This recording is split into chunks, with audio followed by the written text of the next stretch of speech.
আমার কাছে মনে হয় এখন যদি আমাকে সাবেক প্রধানমন্ত্রী শেখ হাসিনা ইন্টারভিউ দিতে চান, এইটা যদি আইনে কভার নাও করে তাইলেও আমি তার ইন্টারভিউ দেব। সাবেক প্রধানমন্ত্রী শেখ হাসিনা ইন্টারভিউ দিতে চাইলে তা নেবেন বলে জানিয়েছেন সাংবাদিক খালিদ মহিউদ্দিন। আইনগত ব্যত্যয় ঘটলেও তিনি ইন্টারভিউ দিতে দ্বিধা করবেন না বলে উল্লেখ করেছেন। সম্প্রতি একটি আলোচনা সভায় অংশ নিয়ে তিনি এমন মন্তব্য করেন। খালিদ মহিউদ্দিন বলেন, আমি সম্প্রতি একটা বিষয় বুঝতে পারলাম, আইনের ভেতরে একটা জায়গা আছে। তবে আগেই বলে রাখি, আমি কখনো কোনো বেআইনি কাজ করতে চাই না। তিনি ব্যাখ্যা করে বলেন, আইনে বলা আছে যদি কোনো ব্যক্তি মনে করেন টেলিভিশনে বা সংবাদ মাধ্যমে প্রচারিত কোনো ঘটনা তার পুরনো মানসিক আঘাত অর্থাৎ ট্রমাকে আরো বাড়াতে পারে, তাহলে সেটা বেআইনি বলে গণ্য হবে। খালিদ মহিউদ্দিন নতুন করে একটা বক্তব্য দিয়েছেন যে যদি তিনি জেলেও যান তারপরেও শেখ হাসিনার একটা ইন্টারভিউ নিতে চান, যদি সুযোগ থাকে শেখ হাসিনার ইন্টারভিউ তিনি একটা নিতেই চান, তাহলে কি নতুন করে খালিদ মহিউদ্দিন শেখ হাসিনার প্রেমে পড়ে গেলেন? এই নিয়ে কিন্তু বিস্ফোরক মন্তব্য করেছেন ফেস দ্য পিপলের ওনার।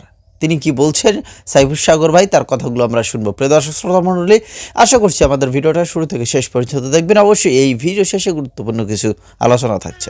কম বেশি সকলেই দেখি, জানি, শুনি যে তিনি কিভাবে আওয়ামী লীগ সহ বিএনপি, জামায়াত এবং সকল দলের নেতাকর্মীদের সাথে তিনি কিভাবে কথাবার্তা বলেন, কিভাবে টকশোগুলো করেছেন, এবং আওয়ামী লীগ ক্ষমতা থাকা সত্ত্বেও তিনি আওয়ামী লীগ নেতাদের যেভাবে হেনস্থা করেছেন, একদম পুরা ফাটায় ফেলছেন, সেখানে তিনি হিরো হয়ে গিয়েছিলেন।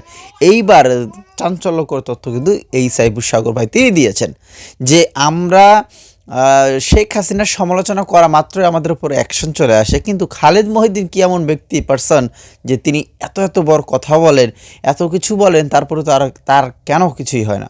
কারণ আওয়ামী লীগের সাথে বা শেখ হাসিনার সাথে বা তাকে প্রোটেক্ট করার মতো লোক আছে, আর সেজন্যই তিনি এই খালিদ মহিউদ্দিন তিনি আওয়ামী লীগ নেতাকর্মীদের নিয়ে এইরকম টকশোগুলো করতে পারেন। তো এইটার একটা অবশ্যই প্রোটোকল রয়েছে, এটা তার সাহসিকতা না, এটা তার পেছনে প্রোটোকল আছে বিধায় এগুলো হয়েছে। তো এইগুলো কিন্তু সাইফুর সাগর ভাই তিনি কিন্তু বলছিলেন, আরও কিছু গুরুত্বপূর্ণ কথা তিনি কিন্তু এই ভিডিওর মাধ্যমে বলতে চেয়েছেন। তো যাই হোক, এই যে খালিদ মহিউদ্দিন নতুন করে এই বিতর্কটা সৃষ্টি করলেন, এটা শেষ কোথায় হবে? এবং সাইফুর সাগর ভাই সহ আরও বেশ কিছু সাংবাদিক এটা কিন্তু প্রতিবাদ জানাচ্ছে এবং সকলে বলছে যে 24-এ কিন্তু এই খালিদ মহিউদ্দিনের কোনো ধরনের এইখানে কোনো কিছু নাই, তার কোনো অবদান নাই, তিনি কেন শেখ হাসিনাকে একটা জায়গায় সুযোগ দিতে চাইবেন? তো যাই হোক, আপনাদের মতামত অবশ্যই কমেন্টে পাবো আশা করছি।